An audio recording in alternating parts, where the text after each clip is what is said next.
Bonjour! Aujourd'hui, révision pas mal au menu. On va parler de deux protocoles, IPv4 et IPv6. Je pense que vous connaissez certainement assez bien IPv4. Ça devrait commencer à rentrer. Vous avez vu ça normalement dans le cours de routage et dans le cours de commutation. On va quand même juste faire une petite révision. On va parler aussi de IPv6, que vous avez aussi un peu vu. Je pense que dans le cas d'IPv4, il y a quelques notions, enfin, j'ose espérer qu'il y a quelques notions que vous allez apprendre ici, mais c'est sûr que c'est principalement de la révision. Alors, le protocole IP, il a trois responsabilités. Les protocoles sur les réseaux informatiques, ils ont tous des responsabilités. La raison pour laquelle les protocoles existent, c'est parce qu'il y a une job à faire et qu'il faut inventer un protocole pour la faire. FTP, ça sert à s'échanger des fichiers.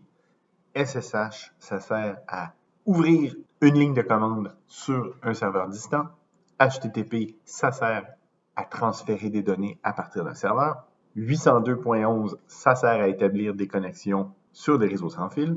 Mais IP, ça a quelques responsabilités aussi. Premièrement, comme plusieurs autres protocoles, il est chargé de l'encapsulation des messages envoyés aux couches supérieures. Il n'est pas tout seul dans ce cas-là, mais c'est une de ses responsabilités. Ensuite, sa deuxième responsabilité, c'est de fournir des adresses. Donc, identifier les réseaux et les hôtes qui sont sur ces réseaux-là. Ce système d'adressage-là, il est utilisé dans le routage. IP n'est pas un protocole de routage, mais IP fournit les moyens pour qu'un protocole de routage puisse fonctionner, à savoir les adresses. Et finalement, une des responsabilités du protocole IP, c'est la fragmentation et le réassemblage. Parfois, ça peut arriver, en fait, ça arrivait dans le passé, ça arrive beaucoup moins maintenant. Les datagrammes IP, ça pouvait arriver que pour des raisons de, disons, bande passante, on ne soit pas en mesure de faire passer un datagramme IP dans une interface. Il fallait la subdiviser en plusieurs morceaux pour qu'elle puisse passer. Dans ce temps-là, on était obligé de fragmenter les paquets. Et de l'autre côté, l'interface qui recevait ces paquets-là devait les reconstituer, les réassembler. Donc ça, c'était une des responsabilités aussi du protocole IP. Mais comme on va voir tout à l'heure, c'est beaucoup moins important ça maintenant. Donc on va commencer par peut-être la responsabilité la plus importante du protocole IP, les adresses. Tout à l'heure, on pourra les comparer avec les adresses dans le protocole IPv6, mais la particularité des adresses IP dans la version 4 du protocole IP, c'est que c'est des adresses de 32 bits. 32 bits, pour savoir combien d'adresses ça fait, c'est 2 à la 32. 2 à la 32, ça fait 4,29 milliards d'adresses possibles. C'est beaucoup, mais c'est pas tout à fait assez non plus. C'est pour ça que le protocole IPv6 a été inventé. Mais on y reviendra tout à l'heure. Une des choses qui est intéressante dans le protocole IP, que ce soit V4 ou V6, c'est qu'il désigne à la fois les réseaux et les hôtes de ce réseau-là. On peut utiliser les adresses IP pour définir un réseau et identifier chacune des machines qui est connectée sur ce réseau-là. Ces deux informations-là dans les adresses IP peuvent être reconnues et peuvent être distinguées, en fait, par la présence d'un masque. Le masque, c'est ce qui permet de savoir quelle partie de l'adresse IP désigne le réseau et quelle partie de l'adresse IP désigne la machine connectée sur le réseau. En IPv4, le masque est de taille variable. Donc, ce que ça veut dire, c'est que dans une adresse IP, on peut avoir une partie de taille variable qui désigne le réseau ou l'autre. Les adresses en IPv4, elles sont de deux types. Soit elles sont publiques, soit elles sont privées. Et la notation en IPv4, c'est une notation décimale. On a 4 octets et chaque octet peut avoir une valeur de 0 à 255. Donc, on va avoir des chiffres décimaux pour représenter les adresses comme 101, 26, 43, 250, par exemple. OK, donc parlons un peu des masques. Comme je viens de le dire, les adresses en IPv4, la partie qui désigne le réseau est de taille qui peut varier. Donc, si on a par exemple l'adresse 206, 167, 40, 201, si je n'ai pas de masque, c'est impossible de savoir quelle partie de l'adresse désigne le réseau et quelle partie désigne l'hôte. Peut-être que cette partie-là désigne le réseau et cette partie-là désigne l'autre. Ou alors peut-être que la partie qui désigne l'autre, c'est simplement le dernier octet et que les 3 premiers octets désignent le réseau. On ne le sait pas. On a besoin de définir un masque pour savoir ça. Donc, comment ça fonctionne un masque? Pour bien comprendre, il faut tout ramener en binaire. Donc, j'ai 2 adresses IP ici. 10 30 242 136 et 10 30 9 222 18. J'ai un masque aussi. C'est un masque de 255 192 00. On peut nommer ça aussi en /10. /10, ça veut dire que c'est un masque de 10 bits. Si on le représente en notation qu'on appelle CIDR, ben ça va être 255 192 00. 255, c'est un octet où toutes les valeurs sont égales à 1. 192, c'est un octet où seulement les 2 premiers bits sont à 1. Et donc, le bon vieux petit truc mnémotechnique, le tableau, en fait, 128, 64, 32, 16, 8, 4, 2, 1. Ça, c'est la valeur que chaque octet représente. Donc, si j'ai 1, 1, 0, 0, 0, 0, 0, 0, ce que ça veut dire, c'est que j'ai 128 plus 64, ce qui me fait 192. Et donc, 192 ici, ben ça correspond aux 2 premiers bits du deuxième octet. Maintenant, le masque, ça me permet de savoir quoi? Quelle partie de l'adresse IP désigne le réseau et quelle partie désigne l'autre. Si j'ai un masque de 10 bits ou 255 192 00, ce que ça me dit, c'est que la séparation, elle est ici. Là où il y a des 1, c'est le réseau. Là où il y a des 0, c'est l'autre. Donc, ce que ça veut dire, c'est que ma séparation, elle est ici dans les adresses IP. Là, j'ai 10 30 242 136 et 10 39 222 18. Est-ce que ces deux adresses-là sont dans le même réseau, étant donné que le masque est de 10 bits? Pour le savoir, il faut convertir les adresses IP en binaire. Et là, on voit que tous les bits à gauche du masque sont identiques. Donc, oui, les deux adresses sont dans le même réseau si on a un masque de 10. Maintenant, supposons qu'on a un masque de 11. Ça peut donc correspondre à 255, 224, 0, 0.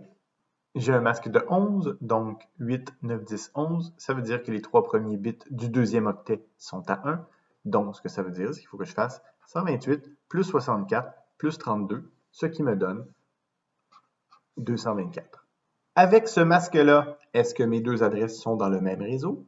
Si j'applique le masque, ça me dit que la limite entre le réseau et les autres, elle est ici. Et là, non, ces deux autres-là ne sont pas sur le même réseau. Pourquoi? Parce que la partie qui désigne le réseau, elle est différente cette fois-ci. Ici, on a deux valeurs qui sont différentes. Le 0 ici et le 1 là. Donc, c'est deux réseaux différents. Donc, la particularité en IPv4, c'est que les masques sont de taille variable. Si je veux, je peux déplacer le masque dans les 32 bits de mon adresse. Je pourrais le mettre là, par exemple. Ça me donnerait un plus petit nombre d'autres possibles que si j'avais un masque qui était ici, par exemple. Donc, c'est un peu compliqué à analyser, mais en même temps, ça nous permet une certaine versatilité. Évidemment, des masques comme celui-là, à 11 bits, 255, 224, 00, on n'utilise pas ça très souvent. Comme on le sait, on utilise beaucoup plus des masques qui arrivent aux limites entre les octets parce que c'est beaucoup plus facile à comprendre et à utiliser.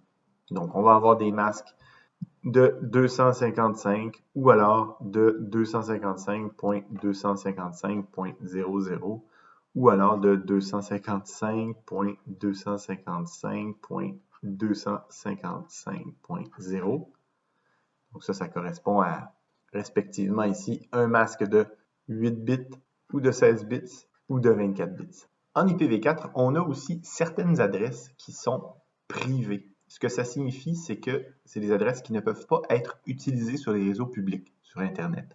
Les adresses privées ne sont pas routables sur Internet. Ce que ça signifie, c'est que si on a un routeur qui reçoit un paquet à destination d'une adresse privée, comme par exemple 10.0.0.10, comme adresse de destination, le routeur ne pourra pas envoyer cette adresse-là sur Internet. Ce qui va se passer, il va simplement rejeter le datagramme IP et il ne pourra pas l'envoyer sur Internet. Donc, les adresses privées font partie de ces trois intervalles-là.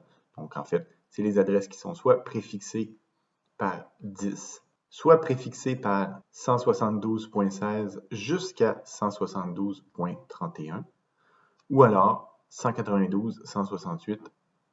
Donc, lorsqu'on a un réseau local et qu'on veut adresser des hôtes sur ces réseaux locaux-là, on utilise les adresses privées. On doit les préfixer avec les adresses dans ces trois intervalles-là.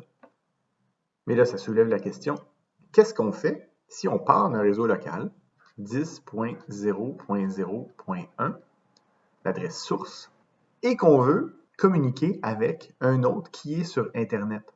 Supposons que l'hôte, l'adresse de destination, c'est 20.60.1.20.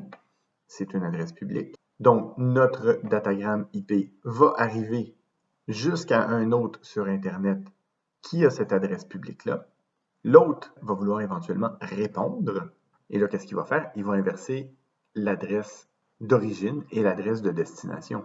L'hôte va avoir comme destination 10.0.0.1 et comme source l'adresse 20.60.1.20. Mais on vient de voir que cette adresse-là ici n'est pas routable. Si l'hôte qui essaie de nous recontacter utilise cette adresse-là comme destination, il ne sera jamais capable de rejoindre notre hôte sur le réseau local qui a cette adresse-là. La solution à ce problème, c'est le NAT, ce qui signifie Network Address Translation. Comment ça fonctionne? C'est qu'en fait, notre routeur ici, lui, puisqu'il est sur Internet, il y a une adresse publique. Ça pourrait être, par exemple, 1.2.3.4. Le NAT, ce que ça permet de faire, c'est que notre datagramme, lorsqu'il sort du réseau, il va prendre l'adresse publique du routeur comme adresse source. Donc, le datagramme, au moment où il traverse le routeur, comme adresse source, 10.0.0.1 sera remplacé par l'adresse publique du routeur. Et là, lorsque l'hôte sur Internet voudra nous répondre, il va inverser donc l'adresse source et l'adresse de destination. Et avec l'adresse de destination 1.2.3.4, il va pouvoir rejoindre la passerelle, l'adresse publique de notre routeur. Et notre routeur, lui, il va se rappeler qu'il avait remplacé l'adresse 10.0.0.1. Il va reconnaître le message et il va le rediriger vers la bonne destination. Donc le NAT, ce que ça fait, c'est simplement remplacer l'adresse d'origine par l'adresse publique du routeur pour que les autres sur Internet puissent utiliser une adresse publique de destination. OK. Maintenant, quelque chose que vous n'avez peut-être pas vu, la fragmentation. La fragmentation, ça vient du fait que sur les réseaux, ce n'est pas toutes les interfaces des routeurs qui sont capables de traiter la même quantité de données en termes de taille. Il y a des routeurs qui sont capables d'accepter des datagrammes IP de petite taille seulement et d'autres de plus grande taille. Chaque interface a donc une capacité qui lui est propre. Elles ont des capacités différentes. Cette capacité-là, on appelle ça la MTU. Ça veut dire Maximum Transmission Unit. Alors, qu'est-ce qui arrive si, à partir de mon hôte sur le réseau, j'envoie un datagramme dont la taille est de 3046? Mon interface à moi, sur mon hôte, sa MTU est de, par exemple, 4000. Mais là, mon datagramme va arriver sur un routeur qui doit transmettre le datagramme à un autre hôte à quelque part dans le réseau. Et ce routeur-là, sa MTU est de 1500. Qu'est-ce qui va se passer? Mon datagramme est trop gros pour la capacité du routeur. Alors, qu'est-ce qu'on doit faire? On doit couper le datagramme en plusieurs morceaux. Donc, c'est ce qu'on appelle la fragmentation. Le protocole IP doit fournir un moyen de reconstituer les morceaux d'un datagramme IP qui a été fragmenté. Donc, comment ça fonctionne? On va être obligé de subdiviser le datagramme en quelques morceaux. Donc, un premier morceau va faire 1500, un deuxième morceau va faire 1500, puis un troisième morceau va faire 46 octets. Donc, pour ça, dans IP, on spécifie trois valeurs.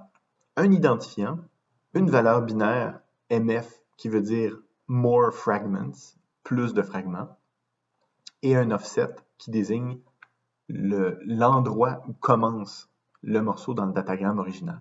Donc, le début du message est à un offset de 0 et la fin du message est à l'offset qui correspond à la taille du message qui est 3046 ici. Lorsqu'on doit fragmenter un datagramme en plusieurs pièces, le protocole IP, première chose qu'il va faire, c'est qu'il va donner un identifiant commun à tous les morceaux d'un même datagramme. Donc ici, on suppose que c'est 33. Ensuite, il va donner une valeur de offset, donc un décalage, qui correspond à la position du début de ce fragment-là dans le datagramme d'origine. Donc, le premier fragment est à un offset de 0, qui commence au début. Le deuxième fragment est à un offset de 1500, parce qu'il commence à l'octet 1500. Et le troisième fragment est à un offset de 3000, parce qu'il commence à 3000. Puis un troisième champ, MF, qui signifie More Fragments, qui peut être à 0 ou 1. En fait, tant qu'il y a des fragments qui suivent le fragment en cours, MF va être égal à 1. Lorsqu'on arrive au dernier fragment d'un datagramme, la valeur de MF est à 0. Donc ça permet à savoir à l'autre qui doit reconstituer le datagramme s'il reste ou non des morceaux à reconstituer. Donc la fragmentation, c'est quelque chose que IP peut faire, IPv4 c'est-à-dire, mais dans les faits, c'est quelque chose qu'il ne fait pratiquement jamais aujourd'hui. Pourquoi? Parce que s'il y a, lors d'une communication, un des fragments qui est perdu, et supposons que le fragment ici, il disparaît. Il y a un problème de communication, la qualité de la connexion n'est pas bonne. L'autre qui reçoit les fragments reçoit le premier et le troisième, mais pas le deuxième. Alors, il risque d'attendre assez longtemps que le deuxième fragment arrive sans que celui-ci se manifeste. Et donc ça peut faire en sorte que une communication soit comme en stand-by pendant assez longtemps sans qu'on sache si on doit continuer d'attendre ou non. En plus, la question de séparer un message en fragments et les reconstituer, c'est quelque chose que le protocole TCP fait très très bien. Donc, ça ne sert pas à grand-chose de faire de la fragmentation en IP, sachant que en TCP, on a des mécanismes qui existent qui permettent de remettre ensemble des morceaux d'une même communication. Donc, on n'utilise pratiquement plus la fragmentation aujourd'hui en IPv4. On se base plutôt sur TCP aujourd'hui pour gérer la qualité de la communication, voir s'il manque des paquets, demander d'en retransmettre si jamais il y en a qui sont perdus, et ainsi de suite. Donc ça, c'est quelque chose que le protocole permet, la fragmentation, mais c'est quelque chose qui est très peu utilisé aujourd'hui. On va regarder rapidement dans Wireshark les informations qu'il y a dans une entête IP. On peut prendre n'importe laquelle, là, par exemple, en fait n'importe quel paquet où il y a du IP en jeu. Donc si on se penche un petit peu sur l'entête IP qui est ici, ouvrons-la pour voir quels sont les champs qu'elle contient. Vous voyez qu'il y a quand même pas mal de champs du côté de l'entête IP.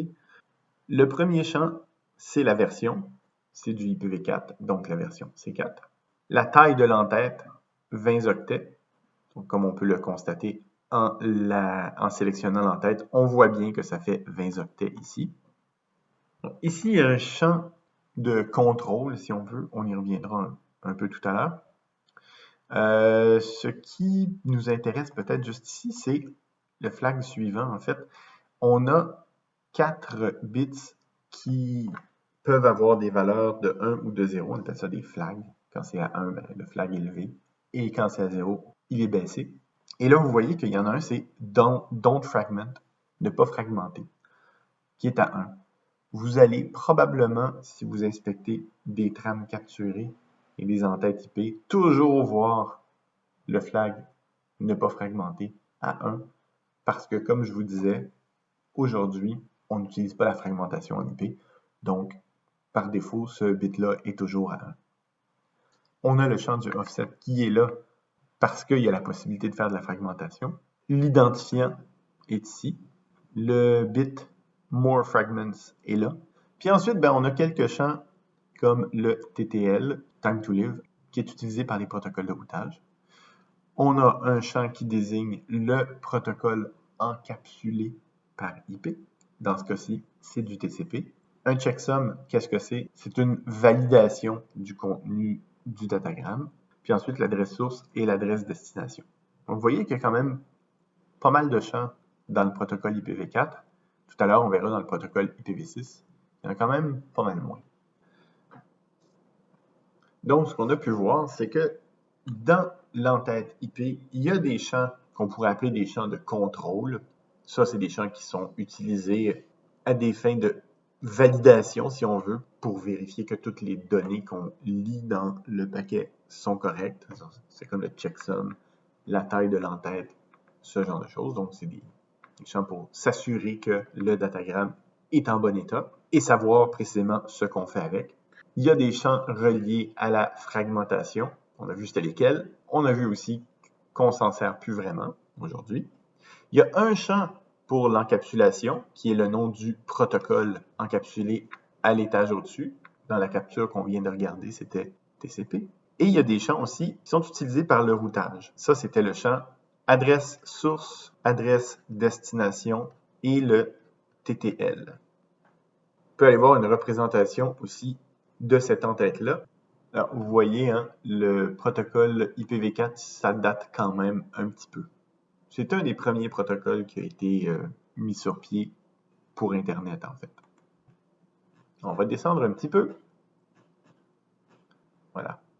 En passant, ça ici, là, ce qu'on regarde, on appelle ça les RFC. Les RFC, qu'est-ce que c'est? Ça veut dire Request for Comments. C'est les documents fondamentaux de tout ce qui caractérise les technologies utilisées sur Internet. À l'adresse que vous avez vue dans la diapo précédente, c'est sur le site de l'IETF, qui est une organisation qui maintient cette base documentaire-là. Donc, toutes les spécifications de tous les protocoles sur Internet sont représentées comme ça dans des fichiers texte, parce que les fichiers texte, c'est facile à lire, peu importe la technologie, et on a tout le détail qu'on peut souhaiter pour voir comment chacun d'eux fonctionne. C'est une lecture un peu aride par contre, donc c'est pas la première chose qu'on va y regarder quand on cherche à s'informer sur un protocole. Mais donc, ce qu'on a vu tout à l'heure dans Wireshark, ben, on l'a ici. Et donc, la version du protocole V4, la taille de l'entête, le type de service, la taille totale, l'identifiant, les flags, etc., etc., l'adresse source, l'adresse de destination. Cette représentation-là, elle permet de bien voir quelle est la taille de chacun des champs de l'entête. Là, vous voyez que ici, la version, ça tient sur 4 bits. L'adresse source, ça tient sur 4 octets, donc 32 bits. L'identification, ça tient sur 16 bits. Donc, c'est une façon de le représenter qui est à peu près standard, ça. Pour tous les entêtes de tous les protocoles, c'est représenté comme ça. Maintenant qu'on a fait un tour très rapide de l'IPv4, on va regarder un peu IPv6. Alors, les adresses en IPv6, c'est pas mal plus grand que celles en IPv4. D'ailleurs, IPv6, ça a été inventé parce qu'on s'est rendu compte qu'avec 4,3 milliards d'adresses possibles, il allait peut-être nous en manquer. On a commencé à travailler sur IPv6 en 1995 et il y a eu des révisions majeures jusqu'au début des années 2000, genre 2003, 2004, 2005. Les adresses IPv6, c'est sur 128 bits. Donc, ce que ça veut dire, c'est qu'il y a 2 à la 128 adresses possibles, ce qui est quand même un assez grand nombre. On peut supposer qu'on ne va pas tout de suite épuiser toutes les adresses possibles dans IPv6. Par rapport à IPv4, une des particularités de IPv6, c'est que les masques sont de taille fixe. On n'a pas de masque variable. En fait, en théorie, c'est possible de les faire varier, mais dans le standard, on mentionne que les masques sont de taille fixe. On n'a pas exactement non plus la distinction adresse publique et adresse privée. On a ce qu'on appelle les adresses globales, les adresses locales uniques et les adresses de liaison locale. C'est généralement assez proche d'une distinction publique-privée, en particulier adresse globale, ça ressemble à des adresses publiques, puis adresse locale unique, ça ressemble à des adresses privées. C'est pas tout à fait la même chose. Une adresse IPv6, ce n'est pas représenté en décimales, c'est représenté en hexadécimal et c'est abrégeable. On peut la raccourcir parce qu'une adresse de 128 bits, ça peut être compliqué à lire et à déchiffrer. Il y a une méthode pour les abréger. Et comme je vous avais dit tout à l'heure, en IPv4, on ne fait plus de fragmentation. Ben justement, en IPv6, on ne gère plus la question de la fragmentation. Donc ça, c'est les particularités de IPv6 par rapport à IPv4. Les entêtes IPv6, on a vu c'était quoi l'entête IPv4. Il y avait beaucoup de champs. Ici, il y en a un petit peu moins. Ils sont assez similaires. Je veux dire, les champs importants sont là, sont similaires à ce niveau-là. Donc, ce qui est similaire à IPv4, c'est qu'il y a un champ version. Il y a un champ qui ressemble au TTL, adresse source, adresse destination. Et aussi le protocole à la couche supérieure. Donc, l'entête est quand même un petit peu simplifiée par rapport à IPv4. Maintenant, à quoi ça ressemble une adresse IPv6? Donc, étant donné que c'est une adresse de 128 bits en hexadécimal, chaque octet est représenté par 2 caractères. Ce que ça signifie, c'est que on a donc 16 octets dans notre adresse IPv6. 16 fois 8, ça fait 128 bits. Comme je le mentionnais, une adresse IPv6, le masque n'est pas variable. En fait, la partie qui désigne le réseau et la partie qui désigne l'autre, c'est toujours séparé au milieu. Donc, la partie réseau, c'est les 64 bits de gauche et la partie haute, c'est les 64 bits de droite. Maintenant, la partie réseau, elle se subdivise en 2 parties elle-même. On a une partie de 48 bits qui est utilisée pour le routage. C'est en quelque sorte l'adresse publique elle-même. Les 16 bits qui restent, ça sert à désigner les sous-réseaux. Donc, c'est possible que quelqu'un qui opère une adresse publique veuille gérer lui-même l'accès au sous-réseau dans son organisation. Donc, les 16 bits ici de la fin du masque, si on veut, ça sert à ça. Maintenant, les 64 bits du côté droit, c'est la désignation de l'autre. Ces adresses-là, elles peuvent être raccourcies, comme je disais tout à l'heure. Les règles de raccourcissement, elles sont assez simples. La première règle, c'est supprimer les zéros qui précèdent un nombre.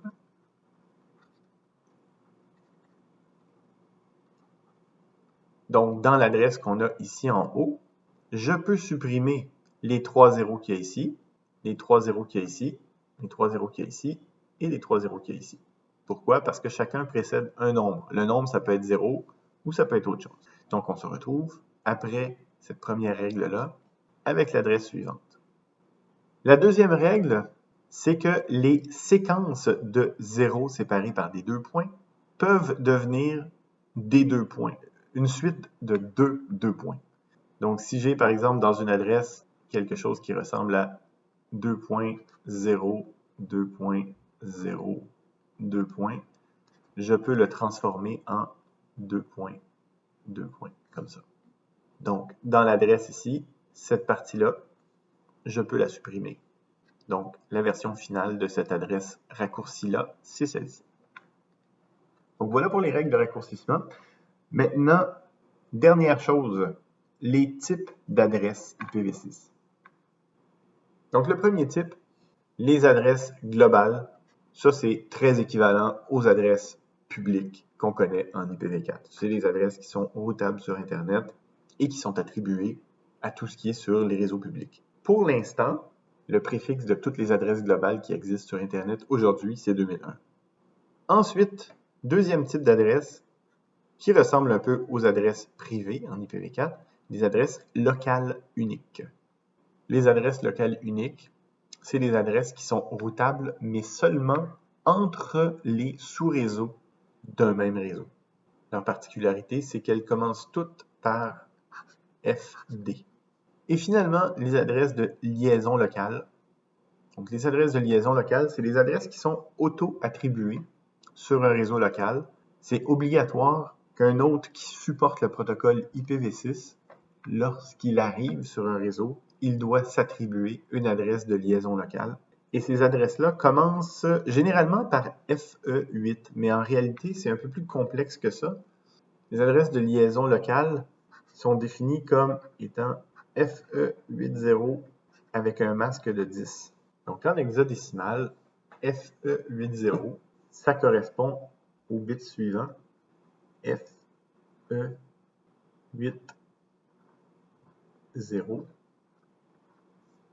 Et si c'est un masque de 10, c'est-à-dire que le masque arrête ici. Donc, ce que ça signifie, c'est qu'une adresse qui aurait dans cette partie-ci les valeurs 1001, 1010 ou, j'ai plus de place, je vais mettre ailleurs, 1011, elles seraient toutes dans le même réseau. Donc, ces trois valeurs supplémentaires-là que j'ai ajoutées, ça veut dire qu'on pourrait avoir le préfixe, comme on a vu au début, FE8, mais aussi FE9, FEA et FEB. Donc, les adresses de liaison locale peuvent être préfixées de ces quatre valeurs-là. Généralement, c'est FE8 qu'on voit, cependant. Voilà, ça conclut donc la partie théorique du cours sur IPv4 et IPv6. Donc, merci beaucoup.